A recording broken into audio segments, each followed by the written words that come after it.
देखिए, impact parameter क्या होता है पहले तो ये जान लेते हैं। ये एक सेंटर है न्यूक्लियस का, ये है ना, ये एक एटम है और यहाँ से हम लोगों ने अल्फा पार्टिकल्स को स्कैटर किया हुआ है, इसके ऊपर इंसिडेंट किया है। तो एक्सपेरिमेंट में क्या होता है कि बहुत सारे अल्फा पार्टिकल्स 90 डिग्री पर स्कैटर हो जाते हैं। कुछ अल्फा पार्टिकल स्ट्रेट चले आते हैं विदाउट स्कैटरिंग, और कुछ अल्फा पार्टिकल ऐसे होते हैं जो जिस पाथ से जाते हैं उसी पाथ पे लौट के वापस आ जाते हैं, है ना। अलग अलग कंडीशन होती हैं। अब जो अल्फा पार्टिकल स्ट्रेट जा रहा है, बिल्कुल कोई भी अल्फा पार्टिकल आप ले लीजिए, स्ट्रेट जा रहा हो चाहे मुड़ रहा हो, ठीक है। मान लेते हैं हम इस अल्फा पार्टिकल को ले लेते हैं, कंसिडर कर लेते हैं, और ये स्ट्रेट चला जा रहा है। कोई भी अल्फा पार्टिकल अगर एटम से पास होगा और स्ट्रेट निकल जाएगा तो इसका मतलब ये होगा कि उस पर किसी तरह का कोई, हाँ, चार्ज नहीं है, फोर्स नहीं लग रहा, ठीक है। यहां से अल्फा पार्टिकल गया, सीधा चला गया। तो अल्फा पार्टिकल की जो डिस्टेंस है, जो पाथ है, जिस रास्ते से वो जा रहा है, वहां से और न्यूक्लियस जो है, यहाँ के बीच की जो डिस्टेंस, परपेंडिकुलर डिस्टेंस होती है, उसको हम लोग बोलते हैं इम्पैक्ट पैरामीटर। तो इम्पैक्ट पैरामीटर की जरा डिफिनेशन लिख लेते हैं, क्या होती है। Perpendicular distance between, perpendicular distance between direction of alpha particle,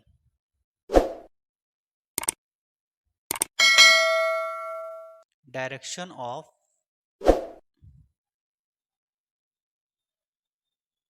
alpha particle and centre of nucleus.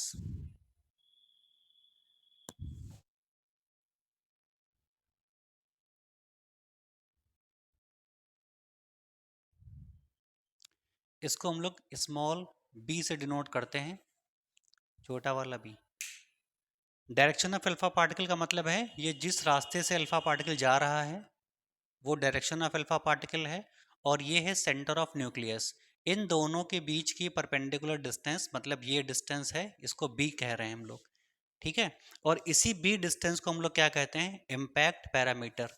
Impact का मतलब होता है टकराना, कोलाइड करना, जा करके किसी पार्टिकल को हिट करना, ठीक है, उसको इम्पैक्ट बोलते हैं। मान लिए दो पार्टिकल हैं, एक बी है और एक ए है। बी जो है वो स्टेशनरी है, रुका हुआ है, और ए चल के आता है और आ करके इस पे टकराता है, तो इसको बोलते हैं इम्पैक्ट। जा करके हिट कर देना किसी रुके पार्टिकल पर, फोर्स लगा करके उसको यहाँ वहाँ डिस्प्लेस कर देना या डिस्प्लेस करने की कोशिश करना, इसको बोलते हैं इम्पैक्ट। अब रदरफोर्ड के एक्सपेरिमेंट में क्या था कि बहुत सारे अल्फा पार्टिकल निकलते थे और जा करके गोल्ड की फॉइल को हिट करते थे, है ना। जब सारे अल्फा पार्टिकल निकलते थे गोल्ड की फॉइल की तरफ, तो कुछ इसको हिट करते थे, कुछ बिना हिट किए हुए निकल जाते थे सीधा, है ना। तो सबका हिट करने का तरीका अलग अलग था, और जो जितने ज्यादा फोर्स से हिट करता था, मतलब जो इस गोल्ड की फॉइल के या न्यूक्लियस के जितना नजदीक से गुजरता था, उतना ही ज्यादा वो स्कैटर हो जाता था। ऐसा था कि नहीं। कल हम लोगों ने पढ़ा था कि जितना ज्यादा ये नजदीक से निकलेगा अल्फा पार्टिकल न्यूक्लियस के, जितना ज्यादा नजदीक से निकलेगा उतना ही ज्यादा उसका एंगल ऑफ डेविएशन मोर ज्यादा होगा, बढ़ जाएगा, ठीक है ना। तो अगर ये कोई अल्फा पार्टिकल दूर से निकल रहा है, जितना दूर से निकल रहा है उतना ही कम डेविएशन होगा। अगर हम यहाँ से अल्फा पार्टिकल एक पास कराएं तो बहुत कम टर्न होगा, जो जितना नजदीक से गुजरेगा वो उतना ही ज्यादा मुड़ जाएगा, ठीक है। तो इम्पैक्ट पैरामीटर को नापने का एक तरीका है कि वो कोई भी अल्फा पार्टिकल कितने एंगल से टर्न हुआ है। ये कोई अल्फा पार्टिकल यहाँ से निकला और निकल करके जब वो मुड़ के वापस आएगा तो आखिरकार कितने एंगल से वापस आया है वो, इसको नापने का तरीका क्या है, इम्पैक्ट पैरामीटर। तो ये क्या नाप के देता है कि कोई अल्फा पार्टिकल जब गोल्ड की फॉइल या किसी भी न्यूक्लियस के पास से गुजरता है तो आखिरकार वो कितने एंगल से वापस आता है स्कैटर हो करके, इसको बोलते हैं इम्पैक्ट पैरामीटर। बी से डिनोट करते हैं, ठीक है। तो ये तो है डेफिनेशन। अगली चीज क्या है जो हमको समझनी है, डिस्टेंस ऑफ क्लोजेस्ट अप्रोच। दो डिफिनेशंस हैं, डिस्टेंस ऑफ क्लोजेस्ट अप्रोच।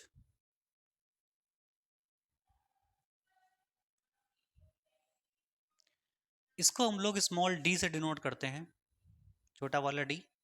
अब ये क्या होता है, देखिए कोई भी अल्फा पार्टिकल जितना ज़्यादा नज़दीक पहुंच जाता है, जितना ज़्यादा, वो कहलाता है डिस्टेंस ऑफ क्लोजेस्ट अप्रोच।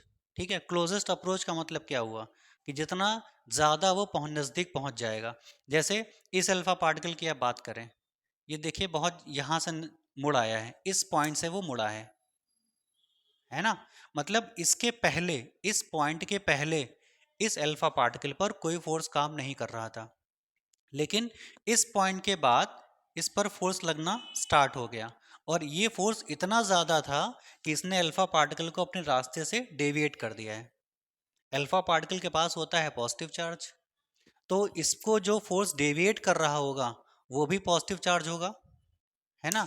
जो फोर्स यहाँ पर डेविएट कर रहा होगा अल्फा पार्टिकल को, वो भी तो पॉजिटिव चार्ज की वजह से होगा, क्योंकि अल्फा पार्टिकल अगर डेविएट होगा अपने पास से तो वो तभी हो पाएगा जब उसको जो फोर्स लगा रहा होगा, जो भी सामने सोर्स रखा होगा फोर्स लगाने वाला, वो भी पॉजिटिव चार्ज होगा। ये पॉजिटिव है, ये भी पॉजिटिव है, चल के आया और ये रास्ते से भटक गया। तो क्यों भटका, क्योंकि इसने इसको भटका दिया है, दूर कर दिया है। दूर करने का मतलब क्या है, रिपल्स कर दिया है। और रिपल्सिव फोर्स दो के बीच में कब लगता है, जब दोनों कैसे हों, सेम चार्ज हो, पॉजिटिव पॉजिटिव या नेगेटिव नेगेटिव। तो इसके पास पॉजिटिव चार्ज पहले से है। अगर इसके पास भी पॉजिटिव चार्ज मान के चलें तो इसने इसको डेविएट किया, रिपल्स किया। अगर हम इसके पास मान के चले नेगेटिव चार्ज है तो इसको अट्रैक्ट कर लेगा ना। तो ये लेकिन अट्रैक्ट तो हो नहीं रहा है, ये तो रिपल्स ही हो रहा है। इसका मतलब क्या है कि यहाँ पर इन दोनों के बीच में जो फोर्स लग रहा है वो कैसा है, रिपल्सिव फोर्स। ठीक है, अब ये जो अल्फा पार्टिकल है वो जहाँ से मुड़ा है, जिस पॉइंट से वो डेविएट हुआ है वहाँ से और न्यूक्लियस के बीच की जो डिस्टेंस होती है, सेंटर, इसको हम लोग बोलते हैं distance of closest approach. Distance of closest approach, definition क्या लिख लीजिए, डिस्टेंस ऑफ नहीं, distance between centre of nucleus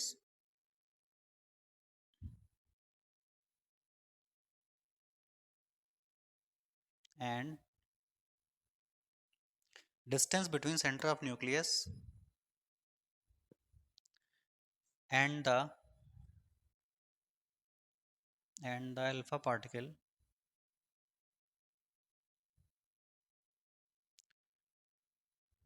distance between center of nucleus and the alpha particle which stops and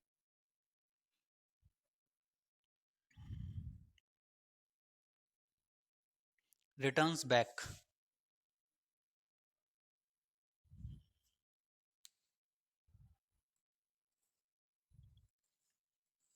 लिखा। इसके बाद एक लाइन और लिख लीजिए, it gives the size of nucleus, it gives the size of nucleus. आखिरकार distance of closest approach की हमको ज़रूरत क्या आन पड़ी है, क्यों पढ़ते हैं हमको इसको, क्योंकि ये हमको क्या देता है, साइज ऑफ न्यूक्लियस बताता है। कैसे बताता है ये, मान लीजिए कि यहाँ से ये वापस आ गया है अल्फा पार्टिकल, ठीक है। इस सेंटर ऑफ, जो सेंटर है न्यूक्लियस का, इसके पास पॉजिटिव चार्ज यहाँ पर है, तभी तो इसने रिपल्स किया है। ये मान लो इतना बड़ा है, ठीक। अभी दूसरा न्यूक्लियस ले आए जो बहुत छोटा हो, तो इसके पास सेंटर पर ये चार्ज होगा, छोटा है, ठीक है, ये बड़ा है।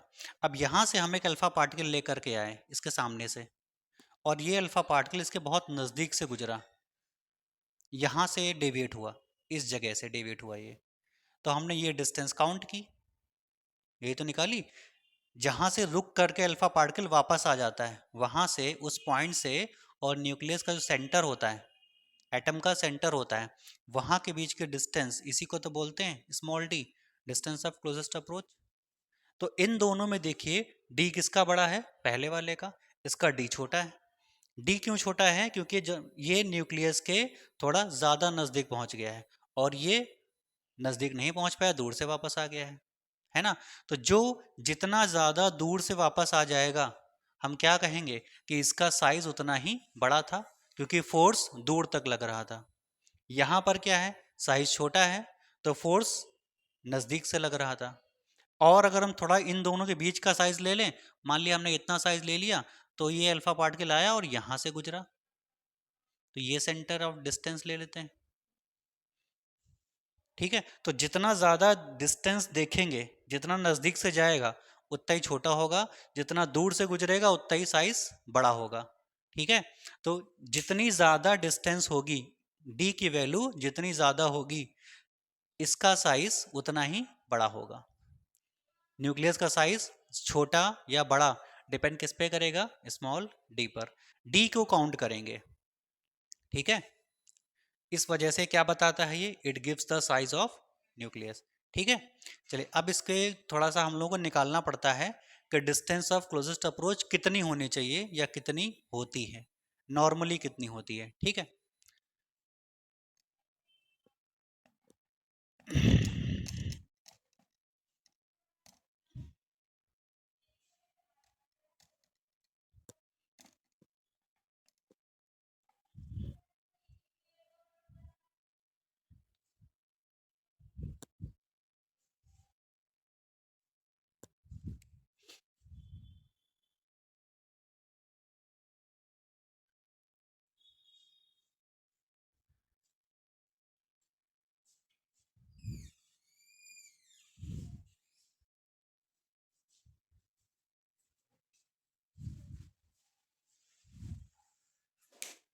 तो मान लीजिए हम लोगों ने जो अल्फा स्कैटरिंग का एक्सपेरिमेंट किया था, वहां पे रदरफोर्ड ने गोल्ड की फॉइल ली थी। तो हम लोग एक गोल्ड का एटम ले लेते हैं, एक सिंगल एटम। ठीक है, और एक सिंगल एटम के चार्ज हम मान लेते हैं जेड ई है। ठीक, तो क्योंकि गोल्ड का न्यूक्लियस है, गोल्ड का एटम है, तो इसके पास जो चार्ज होगा वो कैसा होगा, प्लस का जेड ई, पॉजिटिवली चार्ज है ये, है ना।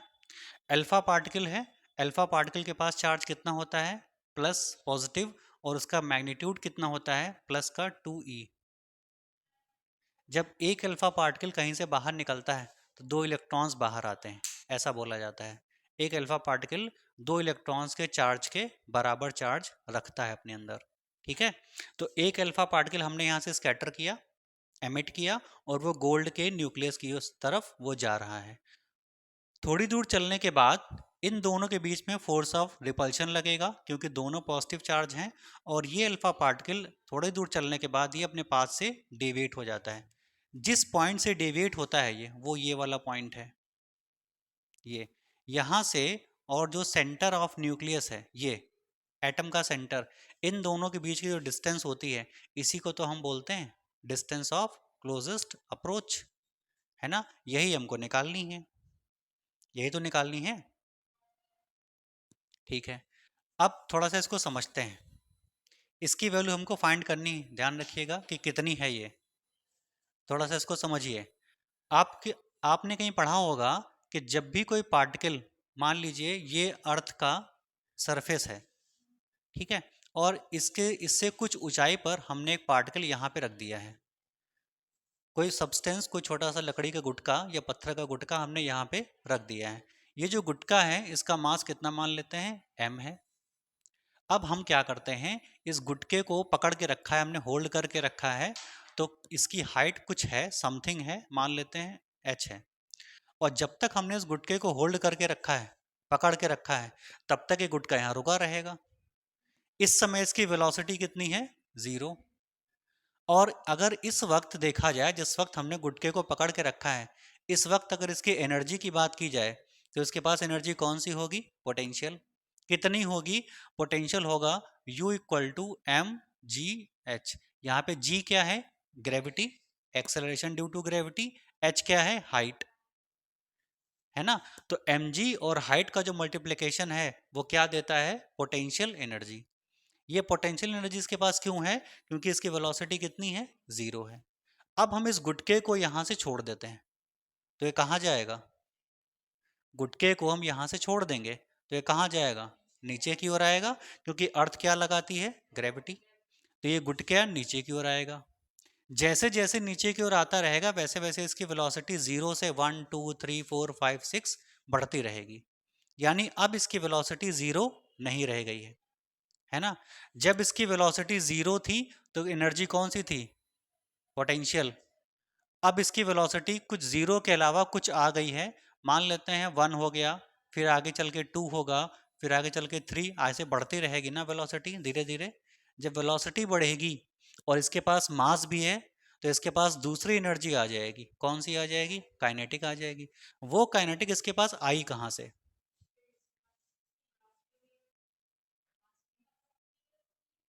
कौन सी एनर्जी आएगी, काइनेटिक। कितनी आएगी, हाफ एम वी स्क्वायर। ये एनर्जी इसके पास आई कहां से, अभी तक तो इसके पास नहीं थी काइनेटिक, अब कहां से आई। पहले इसके पास कौन सी थी, केवल पोटेंशियल थी, तब काइनेटिक कितनी थी, 0 थी। क्यों 0 थी, क्योंकि वेलोसिटी 0 थी। अब हमने इस गुटके को छोड़ दिया, ये नीचे की ओर आ रहा है। जब ये नीचे की ओर आएगा तो इसकी वेलोसिटी बढ़ेगी, 0 से 1 2 3 4 5 सो ऑन बढ़ती रहेगी। जैसे जैसे वेलोसिटी बढ़ेगी तो ये जो एनर्जी है, पोटेंशियल, वो कहाँ आ जाए, किस में कन्वर्ट हो जाएगी, काइनेटिक में।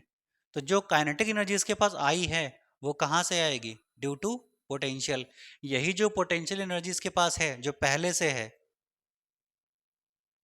पहले से है ना, ये पोटेंशियल किस में कन्वर्ट होगी, काइनेटिक में। क्योंकि एनर्जी कंजर्वेशन लॉ क्या कहता है कि एनर्जी कभी खत्म नहीं होती है, वो केवल अपना क्या बदलती रहती है, nature. From potential to kinetic, then kinetic to potential. तो फिर ये पोटेंशियल काइनेटिक में कन्वर्ट होती रहेगी। कब तक कन्वर्ट होगी ये, जब तक ये नीचे आता रहेगा।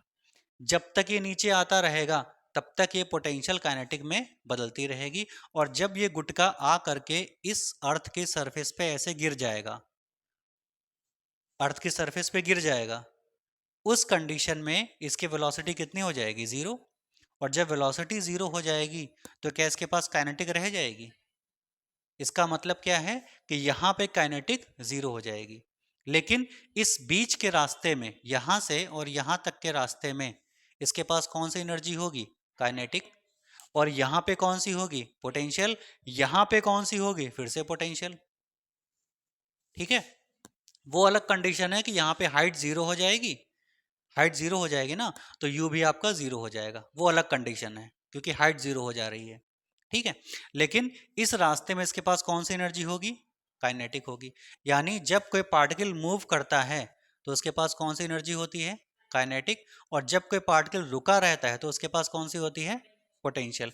यहाँ पे देखिए, ये अल्फा पार्टिकल अपने सोर्स से चला और बाहर की ओर निकल करके गोल्ड के न्यूक्लियस की तरफ आगे बढ़ता है। तो जब ये गोल्ड के न्यूक्लियस की तरफ आगे बढ़ता है तो आगे बढ़ने के लिए इसके पास स्पीड होनी ज़रूरी है ना, वेलोसिटी होनी ज़रूरी है। और अल्फा पार्टिकल है तो इसके पास मास भी होगा, मास है, स्पीड है, तो इसके पास एनर्जी कौन सी होगी, काइनेटिक होगी। अब यहाँ से जब ये चलता है, मान लीजिए इस जगह से जब ये चलता है तो इसके पास एनर्जी कौन सी होगी, काइनेटिक। ठीक है, काइनेटिक लेकर के आगे बढ़ रहा है ये काइनेटिक एनर्जी इसके पास आई कहाँ से, इस गुटके के पास कहाँ से आई थी, इसकी जो पोटेंशियल थी वही काइनेटिक में कन्वर्ट हो गई थी, यही तो था। तो इस अल्फा पार्टिकल के पास काइनेटिक कहाँ से आएगी, इसके पास जो पोटेंशियल होगी वही किस में कन्वर्ट होगी, काइनेटिक में। तो अगर हमको ये पता चल जाए कि इसके पास कितनी पोटेंशियल एनर्जी थी तो हम उसी को काइनेटिक के इक्वल दिखा करके ये बता सकते हैं कि इसके पास काइनेटिक कितनी है ना।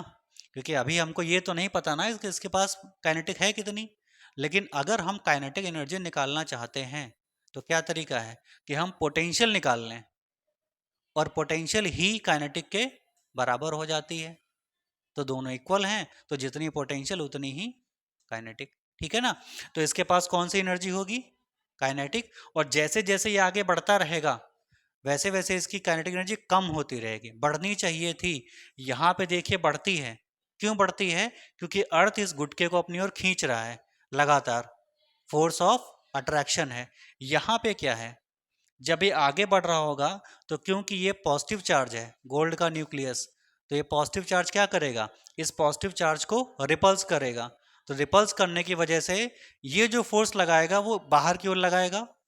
गोल्ड का न्यूक्लियस अल्फा पार्टिकल से कहेगा कि तुमको हमारी तरफ आने की कोई ज़रूरत नहीं है, हमसे दूर चले जाओ। और दूर जाने का मतलब क्या है, धक्का देना ही तो हुआ। तो ये इस अल्फा पार्टिकल को बाहर की ओर धक्का दे रहा होगा, है ना। जब तक इसके पास काइनेटिक रहेगी तब तक तो ये आगे बढ़ता रहेगा, लेकिन जब इसके पास काइनेटिक जीरो हो जाएगी तो ये वहीं पर रुक जाएगा और फिर वहां से वापस आ जाएगा। तो यानी इस पॉइंट पर अगर ये रुका है अल्फा पार्टिकल, तो यहां पर इसकी काइनेटिक कितनी हो गई होगी, जीरो। यानी इस पॉइंट पर इस अल्फा पार्टिकल की सारी पोटेंशियल एनर्जी किस में कन्वर्ट हो चुकी होगी, काइनेटिक में, है ना। यहां से तो कन्वर्ट होना स्टार्ट होगी, ठीक, और होती रहेगी होती रहेगी होती रहेगी होती रहेगी, और इस पॉइंट पर आने के बाद उसकी वेलोसिटी जीरो हो जाएगी। यानी सारा का सारा पोटेंशियल किस में कन्वर्ट हो चुका होगा, काइनेटिक में।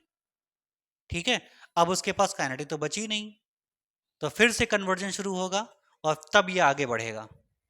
ठीक है ना, इसकी प्रूविंग करते हैं।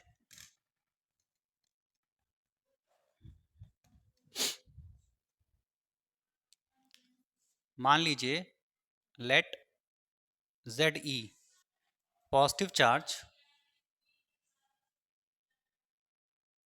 On gold nucleus.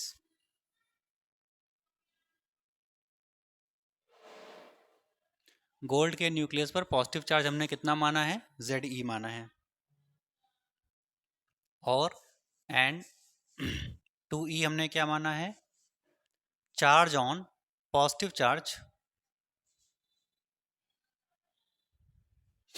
Charge on alpha particle. ये हमने मान लिया अल्फा पार्टिकल पर पॉजिटिव चार्ज कितना है, two E. And R O distance of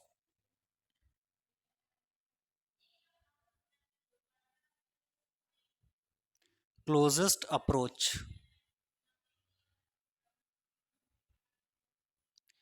तो क्लोजेस्ट अप्रोच की डिस्टेंस हमने कितनी मानी है, आर ओ। यानी ये जो डिस्टेंस हमने मानी हुई है वो आर नॉट है, इसी की वैल्यू हमको निकालनी है। नाउ अभी जब ये चलना स्टार्ट करता है उसके पहले, जब अल्फा पार्टिकल यहाँ से चलना स्टार्ट करता है उसके पहले इसके पास कौन सी एनर्जी होगी, पोटेंशियल, क्योंकि रुका हुआ है ये, है ना। जब कोई अल्फा पार्टिकल रुका रहता है तो उसके पास कौन सी एनर्जी होती है, पोटेंशियल। और जब वो चलना स्टार्ट करेगा तो, और ये काइनेटिक कहाँ से आती है उसके पास, पोटेंशियल टू काइनेटिक में जो कन्वर्जन होता है। तो फिलहाल इस पॉइंट पर इसके पास कौन सी एनर्जी होगी, पोटेंशियल। तो पहले हम कौन से निकालेंगे, potential. The potential energy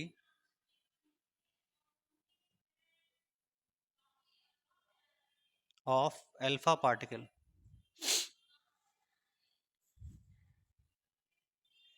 is U equal to, formula होता है 1/4 pi epsilon naught, 1/4 pi epsilon naught 2e into Z E upon distance. Distance कितनी हम लोगों ने मानी है, आर नॉट। ये फॉर्मूला होता है, ये फॉर्मूला कहाँ से आता है कि potential energy of two charges ये होती है दोनों चार्ज का मल्टीप्लिकेशन अपॉन डिस्टेंस, ये फॉर्मूला होता है। अगर दो चार्ज बगल बगल में रखे हैं, एक को हमने Q1 बोल दिया एक को Q2 बोल दिया, और उनके बीच की कुछ डिस्टेंस मान ली, तो उनके बीच में जो पोटेंशियल एनर्जी होगी वो इतनी होगी। इसी से हमने ये फॉर्मूला लिखा हुआ है।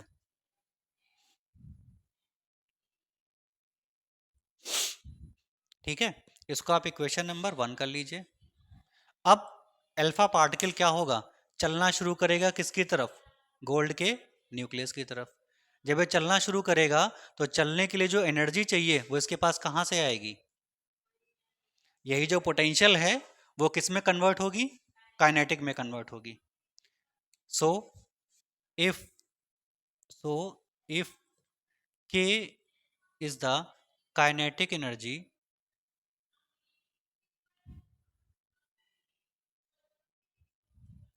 k is the kinetic energy of alpha particle, then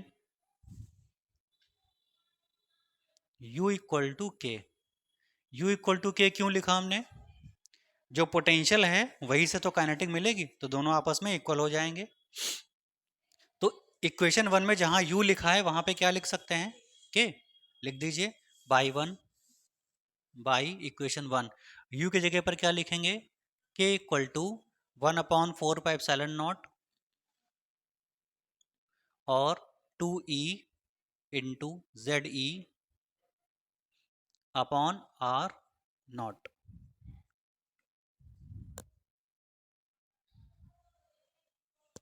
ठीक है, अब हमको निकालना क्या है, हमको क्या पता करना है, ऑफ क्लोजेस्ट अप्रोच, और वो हमने कितनी मानी है, आर नॉट। यहाँ पे वैल्यू किसकी आई है, के की, हमको तो आर नॉट चाहिए ना, तो आर नॉट निकालिए सॉल्व करके, इसको यहाँ भेजिए, इसको नीचे भेज दीजिए, और R naught equal to 1/4 epsilon naught, इन दोनों को मल्टीप्लाई कर देंगे तो 2z e² हो जाएगा ये, तो ये हो जाएगा 2z e² अपॉन के। It is the expression for the distance of closest approach of alpha particle.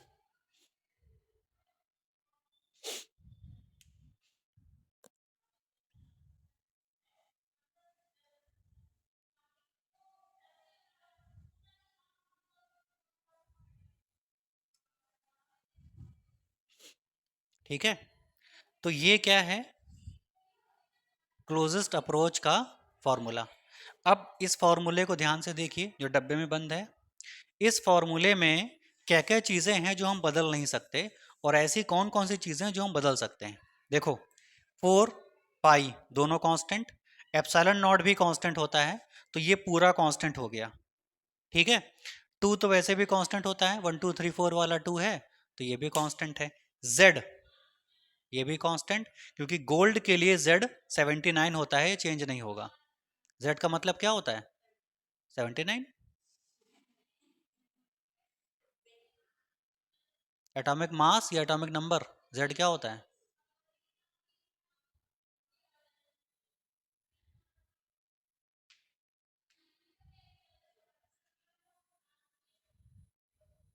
मास होता है। ठीक, 79 z जो है एटॉमिक मास को डिनोट करता है।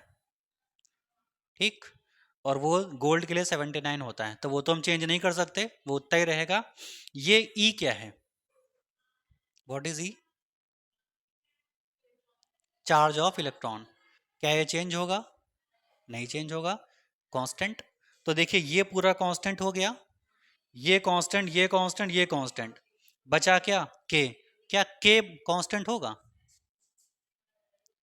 क्यों होगा कांस्टेंट के आ कहां से रहा है, इसकी वजह से आ रहा है ना। अब अगर इसको हम बदल पाए तो क्या के नहीं बदल जाएगा, हम इन सब में तो चेंज नहीं कर सकते, ये तो उतने ही रहेंगे।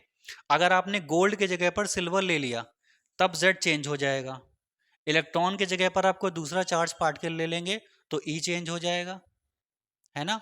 लेकिन अगर आप अल्फा पार्टिकल ले रहे हैं, गोल्ड की प्लेट ले रहे हैं, तो ये सारी वैल्यूज कांस्टेंट रहेंगी ना, तब तो केवल के चेंज होगा। तो इसका मतलब क्या है कि आर नॉट किस पे डिपेंड कर रहा है, केवल के पर। मतलब distance of closest approach of alpha particle किस पे डिपेंड करती है, उसकी काइनेटिक एनर्जी पर। अगर काइनेटिक एनर्जी ज्यादा होगी तो आर नॉट क्या हो जाएगा, कम हो जाएगा, क्योंकि ये कैसा है, रेसिप्रोकल है। यहां से देखिए अगर इन सबको आप कांस्टेंट मान लें तो आर नॉट 1/k के प्रपोर्शन दिख रहा है, दिख रहा है ना। इसका क्या मतलब है कि अगर आपने k को बढ़ा दिया तो आर नॉट कम हो जाएगा, यही तो है। और k क्या है? Kinetic energy. अगर काइनेटिक एनर्जी ज्यादा होगी तो उसके लिए डिस्टेंस ऑफ क्लोजेस्ट अप्रोच क्या होगी? कम हो जाएगी। मतलब अगर हमने एक अल्फा पार्टिकल यहां से स्कैटर किया, इसको सुनिए ध्यान से जरा, अगर हमने यहां से एक अल्फा पार्टिकल एमिट किया और वो गोल्ड की प्लेट की ओर जा रहा है, गोल्ड के न्यूक्लियस की ओर जा रहा है, और उसके पास के जो है बहुत ज्यादा है, के ज्यादा होने का मतलब क्या है? एनर्जी ज्यादा है तो वेलोसिटी ज्यादा होगी, है ना। वेलोसिटी ज्यादा होने का मतलब क्या है? बहुत तेज जा रहा है वो, तो उसके लिए आर नॉट क्या होगा? कम होगा। बहुत तेज अगर वो जा रहा है और इसने फोर्स लगाना शुरू कर दिया इस पर बाहर की ओर, तो ये इसको बाहर की ओर धक्का दे रहा है, ये बहुत तेज जा रहा है, तो जब जितना फोर्स लगाएगा हो सकता है ये थोड़ा नजदीक से जाए, क्योंकि यहां से भी पाप रिटर्न हो सकता है ये। अगर यहां से रिटर्न हुआ तो आर नॉट कितना हो जाएगा? कम नहीं हो जाएगा, देखिए छोटा हो जाएगा ना। अगर कोई अल्फा पार्टिकल ऐसा हो जिसकी स्पीड बहुत ज्यादा हो, इससे भी ज्यादा हो, तो वो और आगे निकल जाएगा, इसके और नजदीक चला जाएगा इस तरीके से। जब और नजदीक चला जाएगा तो आर नॉट और छोटा हो जाएगा, है ना। तो कोई भी अल्फा पार्टिकल नजदीक क्यों पहुंच पाया? गोल्ड के न्यूक्लियस के नजदीक क्यों पहुंच पाया? क्योंकि उसके पास एनर्जी ज्यादा थी। जिसके पास एनर्जी कम थी वो नजदीक नहीं पहुंच पाया, जिसके पास बहुत कम थी वो बहुत दूर से लौट आया। यानी किसी गोल्ड के न्यूक्लियस के नजदीक जाना किस पे डिपेंड करेगा? काइनेटिक एनर्जी पर, है ना। जितनी ज्यादा एनर्जी उतना ही वो नजदीक पहुंच जाएगा, ठीक है ना। ठीक, चलिए इसको लिख लेते हैं।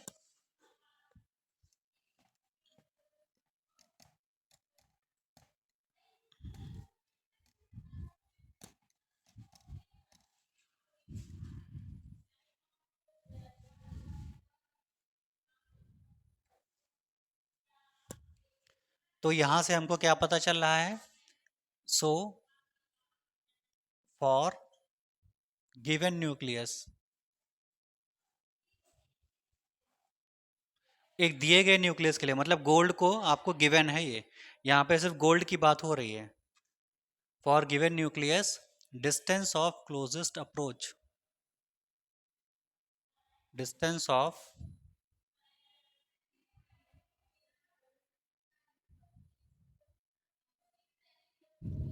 Depends upon kinetic energy of alpha particle.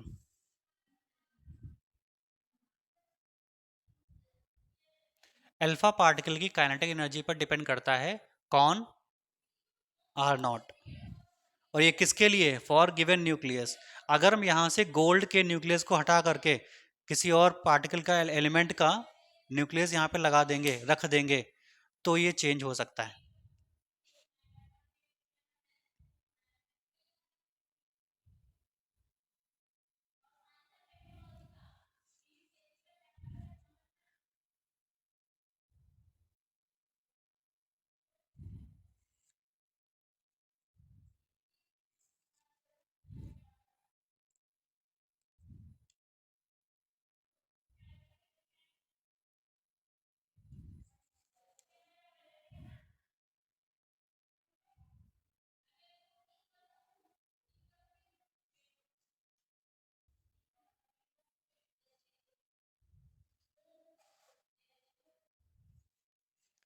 कर लिया।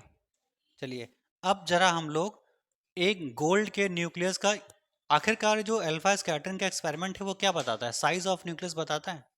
और ये हमने यहाँ पे कौन सा न्यूक्लियस लिया है? गोल्ड का लिया है। तो हम जरा पता करते हैं कि हमारी इस फॉर्मूले से कैसे हम गोल्ड के न्यूक्लियस का साइज पता करेंगे।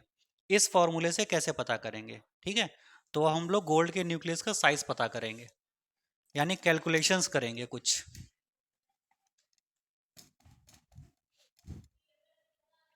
फॉर्मूला यही लगेगा, कैलकुलेशंस।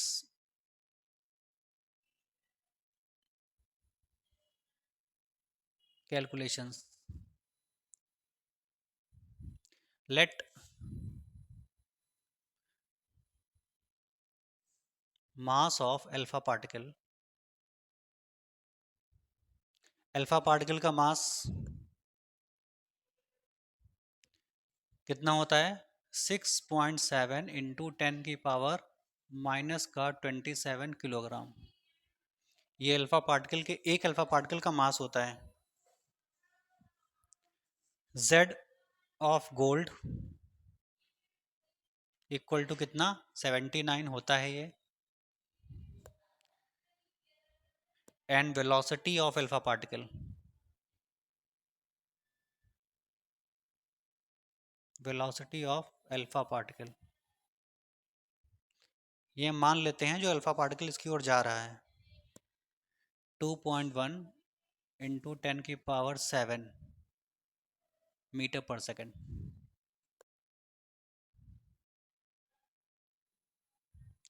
तो आर नॉट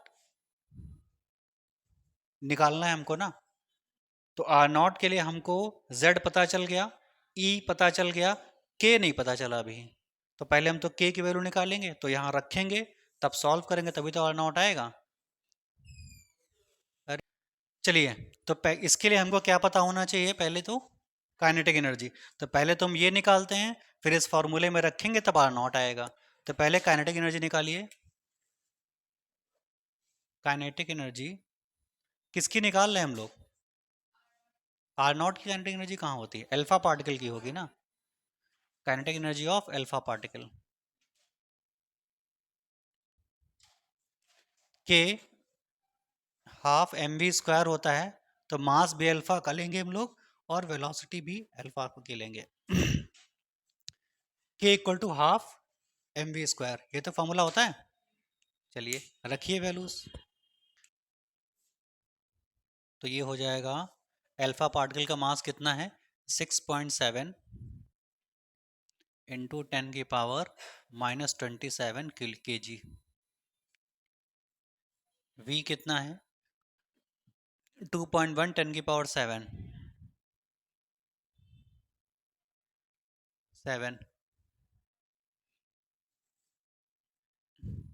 स्क्वायर। इसको सॉल्व करेंगे, तो जब इसको सॉल्व करेंगे तो लगभग आएगा 1.48 इंटू 10 की पावर -12 जूल। जूल इसलिए क्योंकि एनर्जी है। अब ये आ गई हमारी काइनेटिक एनर्जी, किसकी? अल्फा पार्टिकल की। ये जो काइनेटिक एनर्जी आई है वो यहाँ पे रख करके हम लोग आर नॉट निकाल सकते हैं।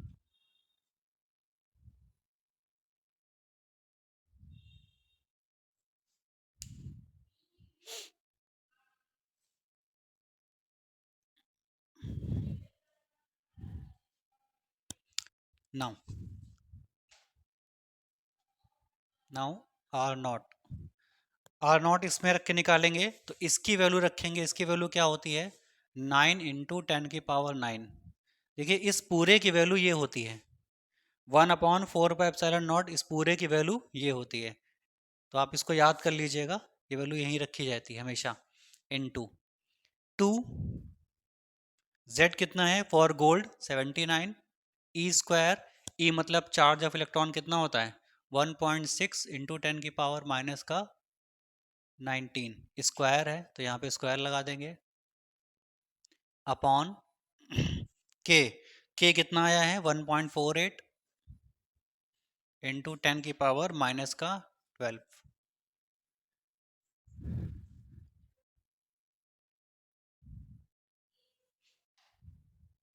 तो जब इसको हम सॉल्व करेंगे तो ये लगभग आ जाएगा 2.5 इंटू 10 की पावर -14 मीटर। ये आ गया गोल्ड के लिए आर नॉट।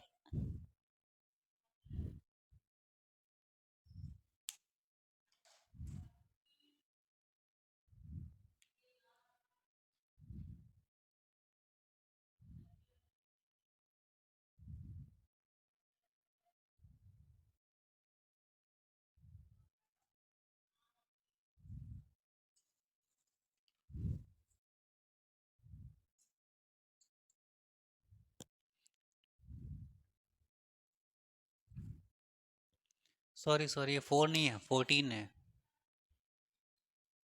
ये इतना छोटा कैसे आ जाएगा? ठीक है, इतना आया। आर नॉट इक्वल टू कितना आ गया? 2.5 10 की पावर माइनस 14 मीटर।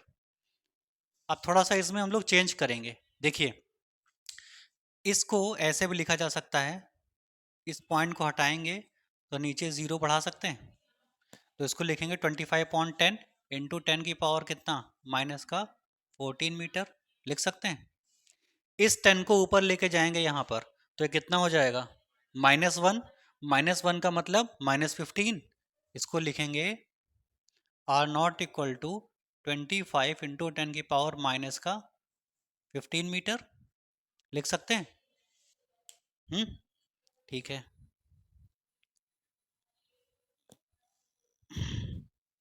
अब देखिए, सिंस 10 की पावर -15 मीटर जो होता है उसको बोलते हैं एक फर्मी। एक फर्मी डिस्टेंस की यूनिट होती है। एक फर्मी कितनी होती है, किसके बराबर होता है, 10 की पावर -15। तो इसकी जगह पर हम क्या लिख सकते हैं, Fermi. Therefore R naught equal to आ जाएगा 2 पॉइंट नहीं 25 फर्मी, क्योंकि इस पूरे को हम क्या लिखेंगे, फर्मी लिखेंगे।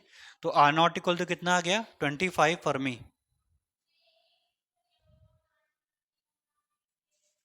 इसका क्या मतलब है, इसका क्या मतलब है, ये किसके लिए आया है आर नॉट, गोल्ड के लिए। ठीक है, गोल्ड के लिए आर नॉट की वैल्यू कितनी आई है, 25 फर्मी। आर नॉट क्या होता है,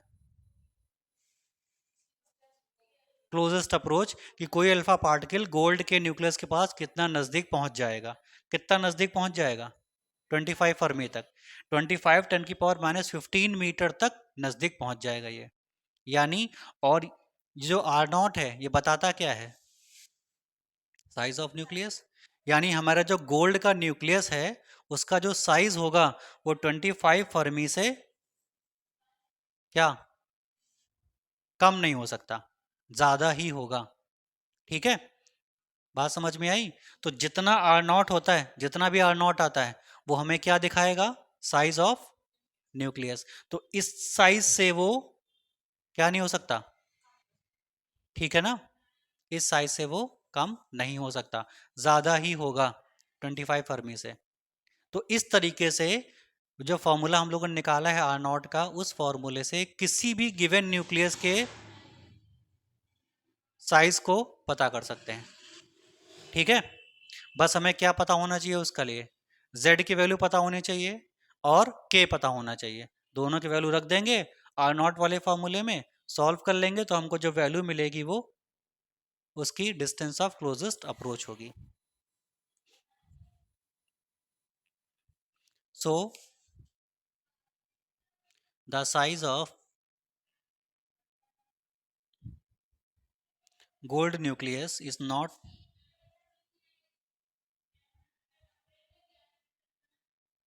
gold nucleus is not less than, इससे कम नहीं हो सकता, ज़्यादा ही होगा। It not less than 25 Fermi, इससे क्या नहीं हो सकता, नॉट लेस देन, इससे छोटा तो हो ही नहीं सकता वो। नहीं, लेस नहीं, सॉरी सॉरी, मोर था, not more than, not more than 25 Fermi, इससे ज़्यादा नहीं हो सकता।